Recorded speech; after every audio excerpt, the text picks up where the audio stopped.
of statutes in the recent past couple of years on hiring issues. One of them's mentioned here on page 2, background checks. Now, both state and federal law have rules on how you can do background checks, the limits of those things, and forms that you have to give to people before you can do a background check. That includes whether the person is a current employee or an applicant for employment. Well, the federal government recently put out 2 new forms you need to know about. One of them is really to protect consumers against identity theft, which is a great idea. We all know what a significant problem that is for folks.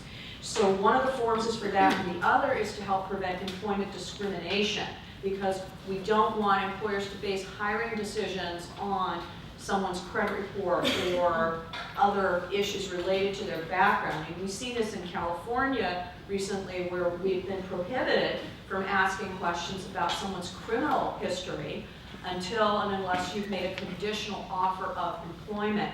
And the takeaway from many of this is that you need to do a lot of this as a condition of the offer of employment. So you decide who you're going to hire.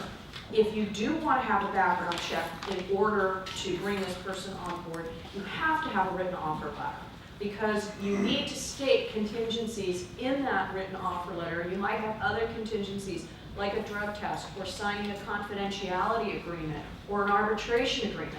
There are a number of very useful things you might want to have as a condition of that person walking through the door. And once they've come through the door, you cannot really ask for those things.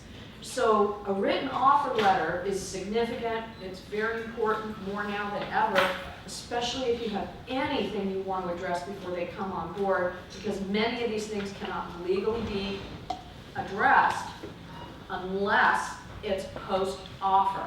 The question is, would I counsel my clients in favor of conditional offers? I think, first off, 2 things on that. Number 1, I think the written offer letter is critical. Even if you are in a hurry, there are certain steps in a good hiring process that protects everyone involved, and you can rush through them. You can do them quickly, but you still need to do all of them, and ideally in order. And doing a written offer letter is still something you can do very quickly. Within that written offer letter, to the extent you do have any contingencies, they need to be in the offer, and some I think are very valuable, such as a criminal background check. But depending on your industry, the nature of the jobs that we are hiring for, there might be some individualized discussion on what contingencies, if any.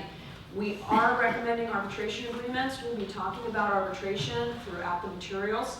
And there are a number of other things that we'll be discussing throughout. That if you keep in mind the idea of, if there's any kind of contingency, anything I want to know before they came on board, I'd better to put it in a conditional offer.